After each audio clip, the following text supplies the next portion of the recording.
Big pass நேர்களுக்கு வணக்கம். அடே டாஸ்க் பீஸ்ட் நீ அதான் நம்ம ரயான் டாஸ்க் பீஸ்ட் இருக்கார் இல்லையா, நீ டாஸ்க் பீஸ்ட்னு காட்டணுன்றதுக்காக அடுத்தவன் காலை வாரி விட்டு ஏறணும்னு நினைக்கிறியே, உன்ன மாதிரி எச்சையெல்லாம் பார்க்க முடியுமா? ஸோ ரயான் எப்போ டிக்கெட் ஃபினாலே வந்ததோ அப்போ இருந்து தான் அவரோட இன்னொரு ரியல் ஃபேஸ் அப்படின்றது நமக்கு தெரிய ஆரம்பிச்சிருக்கு.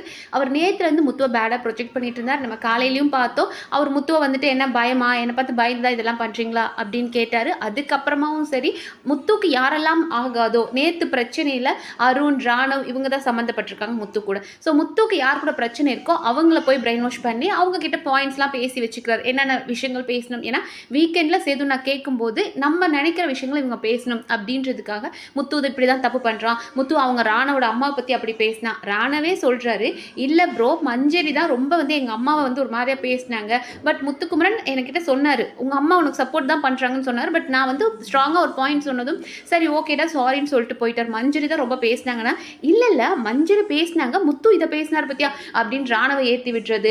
அப்புறம் அருண் கிட்ட போய் பேசுறது, அருண் உங்கள் பாயிண்ட்ஸ் நீங்களும் தான் அருண் ஃபாஸ்ட்டாக வந்தீங்க, பட் உங்களை டாமினேட் பண்ணுற மாதிரி அவர் வந்து நான் வந்து நின்றுட்டேன் அப்படின்ற மாதிரி பேசினார் இல்லையா, அவரோட பாயிண்ட்டை கரெக்டாக கட்டுறதுக்காக அவர் எப்படியெல்லாம் பேசுகிறார் அப்படின்ற மாதிரி இவங்க கிட்ட எல்லாம் வந்துட்டு இவரோட பாயிண்ட்ஸ் இவரோட தாட்ஸை அவங்க கிட்ட சொல்லிட்டு இருக்கார். அடுத்தது டிக்கெட் ஃபினாலேயோட 5th டாஸ்க் நடந்தது. அந்த டாஸ்கோட நேம் ஹலோ ஹலோ. அது என்ன அப்படின்னா, நமக்கு ஒரு ஃபோன் கால் வரும். நம்ம இந்த டாஸ்க் ஆல்ரெடி பார்த்துருக்கிறது தான். ஸோ ஹவுஸ்மேட்ஸ் எல்லாரும் வெயிட் பண்ணிட்டு இருக்கணும். ஃபோன் கால் வரும். யார் முதல்ல வந்து ஃபோனை எடுக்கிறாங்களோ அவங்களுக்கு ஒரு டாஸ்க் கொடுக்கப்படும்.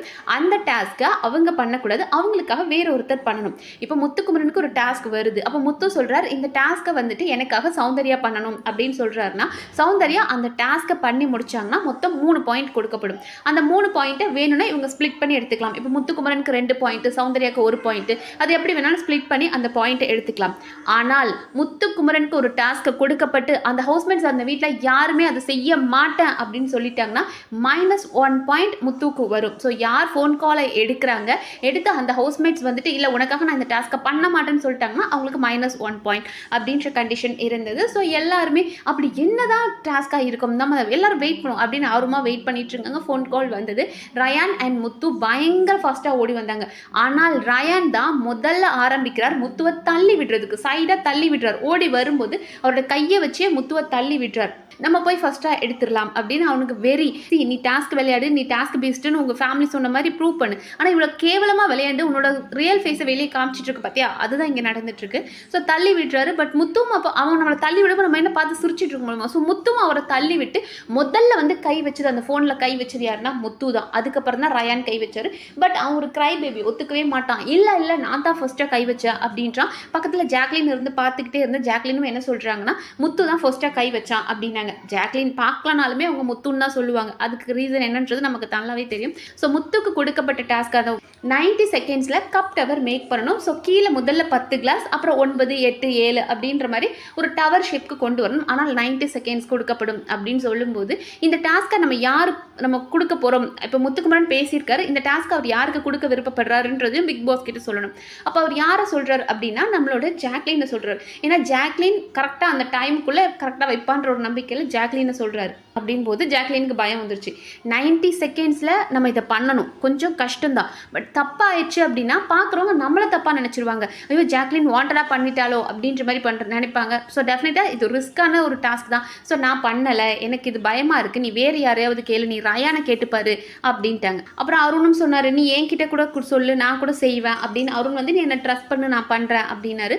பட் முத்து என்ன யோசிச்சிட்டார் அப்படின்னா, ஆல்ரெடி அவனுக்கும் எனக்கு ஒரு சின்ன வாய்க்கார் தகராறு போய்கிட்டே இருக்குது. நேற்று ஒரு பிரச்சனை நடந்துச்சு, காலையில் பயந்துட்டியான ஒரு பிரச்சனை நடந்துச்சு, அது இப்போ கூட பார்த்தோம் அப்படின்னா ஃபோனை யார் ஃபஸ்ட்டு தொட்டது அப்படின்ற பிரச்சனை போயிட்டே இருக்குது. ஸோ இதுக்கு ஒரு ஃபுல் ஸ்டாப் வைப்போம். நமக்கு ஒரு டாஸ்க்கை கொடுத்துருக்காங்க, அதில் நான் அவனை செய்ய சொல்லிட்டு நம்ம 2 பேரும் பாயிண்ட் ஷேர் பண்ணிக்குவோம். இதை வந்து பேசி சால்வ் பண்ணிடலாம். ஏன்னா அவருக்கு எந்த ஒரு பிரச்சனையுமே அப்போவே சார்ட் அவுட் பண்ணணும் அப்படின்னு நினைப்பார். யார்கிட்டையும் நம்ம பேசாமல் சண்டை போட்ட மாதிரிலாம் இருக்கக்கூடாதுன்றது தான் முத்து மைண்ட் செட். ஸோ ஆல்ரெடி வந்து இந்த ஃபோனை எடுத்ததுலேயே நமக்கும் அவனுக்கும் சண்டை வந்துச்சு.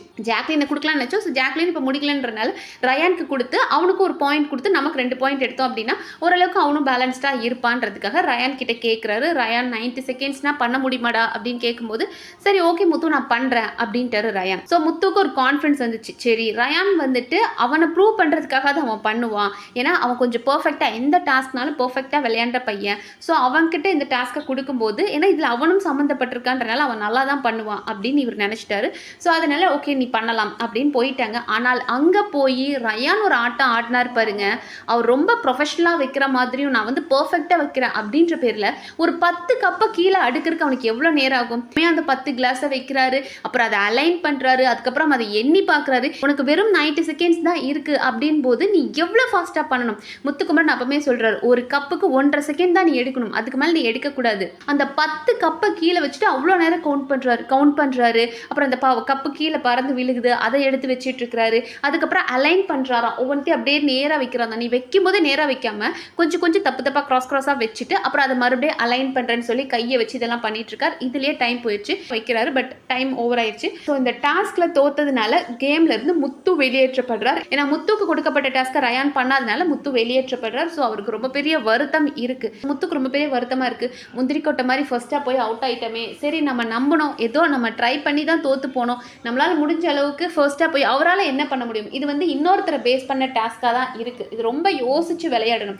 இப்போ முத்து பண்ண ஒரு பெரிய தப்பு என்ன அப்படின்னு பார்த்தோம்னா, நேத்தும் நமக்கும் அவனுக்கு பிரச்சனை இருந்துச்சு. அந்த பிரச்சனையை காலையில பேசி அதை நமக்கு ஒரு மன உளைச்சல் கொடுத்துருக்கானுங்க. இப்போ அடுத்ததான் இந்த போனை பத்தி பேசி இதுல ஒரு 2 நாள் நம்மளை டார்ச்சர் பண்ணுவாங்க. அதனால அவனுக்கும் ஒரு 2 பாயிண்ட், நமக்கு 2 பாயிண்ட், அவனுக்கு ஒரு பாயிண்ட் அப்படின் போது அவன் மனசு அதுல வந்து ஓகே நம்ம போனை தொட்டாலும் நமக்கு ஒரு பாயிண்ட் கிடைச்சிருச்சு அப்படின்ற மாதிரி அவன் ஈக்குவல் ஆயிடுவான்னு நினைச்சு அவனை நம்பி கொடுத்தாரு.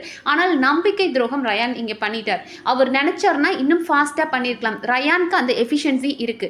இப்போ அருண் இதை தப்பா பண்ணியிருந்தா கூட ஓகே அருண் மிஸ்டேக் பண்ண வாய்ப்பு இருக்கு அப்படின்னு நான் சொல்லுவேன். ஆனா டாஸ்க்குன்னு வந்தா ஃபுல் எஃபர்ட் கொடுத்து அந்த டைமிங்கை ப்ராப்பரா பண்ற ரயான் இதை பண்ணலன்னா நம்பவே முடியல. ஏன்னா முதல் ரோலே அவர் அவ்வளவு டைம் எடுக்கிறாரு. அவருக்கு தெரியுது இந்த முதல் ரோல் வச்சு நமக்கு சொல்லிக்கலாம் அப்படின்றதுக்காக அந்த ரவுண்டை அவ்வளோ நேரம் பண்றாரு. அண்ட் வெளியே வந்து டிஃபெண்ட் பண்ணிக்கிட்டே இருக்காரு மற்றவங்க கிட்டலாம். இல்லடா இது பேப்பர் கப்பா இருந்தா சீக்கிரம் எடுத்துடலாம்டா, பிளாஸ்டிக் கப்பா இருந்துச்சா எடுக்க முடியலடா, அதனால தான் இவ்வளோ லேட் ஆயிடுச்சு அப்படின்னு சொல்லி அவர் நியாயப்படுத்திட்டு இருக்காரு.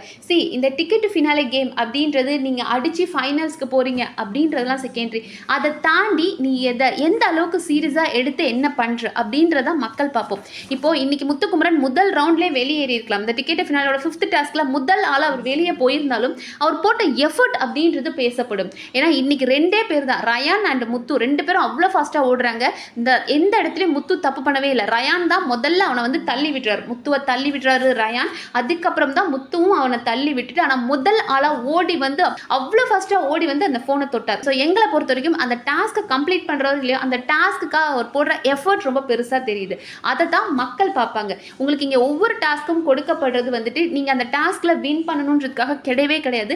அந்த டாஸ்க்கை நீ என்னவா பண்ற, அதுல உன்னோட குணத்தை நீ காமிக்கிற இல்லையா.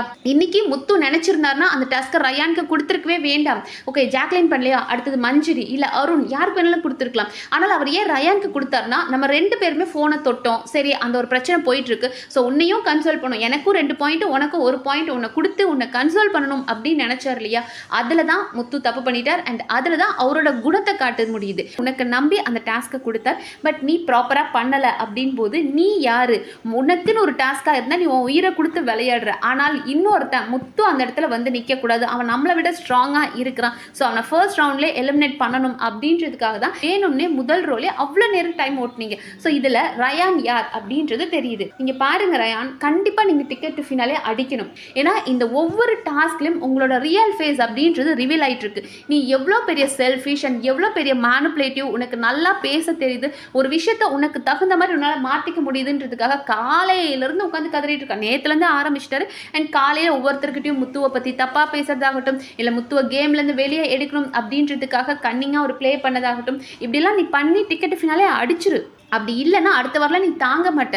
மக்கள் உமால் அவ்வளோ வெறுப்பில் இருக்காங்க, உன்னை ஒரு நம்பிக்கை துரோகின்னு பார்த்துட்டு இருக்காங்க. ஸோ டிக்கெட்டு ஃபினால அடித்து உள்ளே போயிரு. அப்படி இல்லைன்னா அடுத்த வாரம் நீ வெளியே போயிடுவேன்றதான் உண்மை. ஸோ முத்து வருத்தப்படுறாரு. அடே பரட்ட மண்டையா, அவருக்கு அவரே பேசிக்கிறார், உன்னை பார்த்தா எனக்கு பாவமாக இருக்கேடா குமரா, இப்படி தோத்துட்டியே அப்படின்னு. குமரன் நீங்கள் வருத்தப்படவே தேவையில்லை. நீங்கள் பண்ண ஒரே தப்பு நீங்கள் அதை ரயானை நம்பி கொடுத்தது தான். நீங்கள் என்ன நினச்சிட்டிங்கன்னா சரி அவனுக்கும் ஒரு பாயிண்ட் கிடைக்கட்டும், அவனும் நம்ம கூட ஈக்குவலாக வந்து தொட்டான், அவனுக்கு ஒரு பாயிண்ட் கொடுக்கட்டும் அப்படின்னு நினச்சிங்க. பட் டிக்கெட்டு ஃபினாலே அப்படி நீங்கள் ஒருத்தர் மேலே பரிதாபப்படுறதுக்கோ இல்லை இந்த இடத்துல தப்பாக போயிருமோ நினச்சி ஆடுற கேம் கிடையாது. அது ஒன்று தான் நீங்கள் பண்ண தப்பு. பட் நீங்கள் அவ்வளோ ஃபாஸ்ட்டாக ஓடி வந்தீங்க. ரயான் தான் அந்த வீட்டில் ஃபாஸ்டஸ்ட் ரன்னர் அப்படின்னு நினச்சிட்டு இருந்தோம். பட் அவரை விட எவ்வளோ ஃபாஸ்ட் அப்படின்றத நீங்கள் காமிச்சிங்க. எல்லா இடத்துலையும் நீங்கள் எத்திக்கலாக தான் கேம் ஆடுறீங்க. உங்களை தள்ளி விட்டுட்டு அவன் ஓடி வரான் அப்படின் போது அவன் குணத்தை காமிக்குது. ஒரு டிக்கெட்டு ஃபினாலில் ஒரு டாஸ்க்குக்காக நான் ஒருத்தரை அடித்து கீழே ஏறி மிதிச்சு போட்டுட்டு தான் நான் வருவேன் அப்படின்ற மாதிரி அவன் யாருன்றதான் அவன் காட்டுறான். அண்ட் மக்களுக்கு உங்களை தெரியுது முத்து. டே பை டே ஒவ்வொரு விஷயத்துலையும் நீங்கள் ஏமாறும் போதும் உங்களை எல்லாரும் தோக்கடிக்கும் போதும் உங்கள் கிராஃப் ஏறிக்கிட்டு தான் இருக்குது. நீங்கள் வேணால் டாஸ்கில் தோத்துட்டீங்க அப்படின்னு நினைக்கலாம். பட் உங்கள் கிராஃப் வைஸ் நீங்கள் இன்க்ரீஸ் ஆகிக்கிட்டே இருக்கீங்க. நேற்றெல்லாம் மக்கள் உங்களுக்காக அவ்வளோ நேரம் பரிதாபப்பட்டாங்க. ஐயோ அவனை இப்படி ஏமாற்றிட்டாங்களே, அவனுக்கு சேர்த்து வச்சு வீடே அவனை வச்சு இப்படி பேசிகிட்டு இருக்கு. காலையில் ரயான் உங்களை அசிங்கப்படுத்துறார், ஒவ்வொருத்தர்கிட்டையும் உங்களை வச்சு பேசிக்கிட்டு இருக்காரு, இன்னைக்கு உங்களை ஏமாத்திட்டார் அப்படின் போது நீங்கள் டாஸ்கில் வேணாலும் தோத்துருக்கலாம். ஆனால் மக்கள் மனசில் உங்களுக்கான இடம் ஏறிக்கிட்டே போகுது. உங்கள் கிராஃப் மேலே போயிட்டே இருக்குது. அதுவும் நம்ம கடைசி வாரங்களில் உங்களோட கிராஃப் இப்படி இன்க்ரீஸ் ஆகிறது நல்லது தான். ஸோ நீங்கள் அதை நினச்சி வருத்தப்படுறீங்க. டாஸ்கில் நம்ம தோத்துட்டோம், டிக்கெட் ஃபினால் நம்ம கிடைக்காதோ அப்படின்னு வருத்தப்படாதீங்க. உங்களுக்காக உங்கள் நேர்மைக்காக மக்கள் உங்கள் கூடவே தான் இருப்பாங்க. ஸோ பாப்போம் அடுத்தது என்னென்ன டாஸ்க் வருது, அதில் என்னென்ன சுவாரஸ்யங்கள் நடக்குது அப்படின்றது நம்ம அடுத்தடுத்த வீடியோவில் பார்க்கலாம். நன்றி.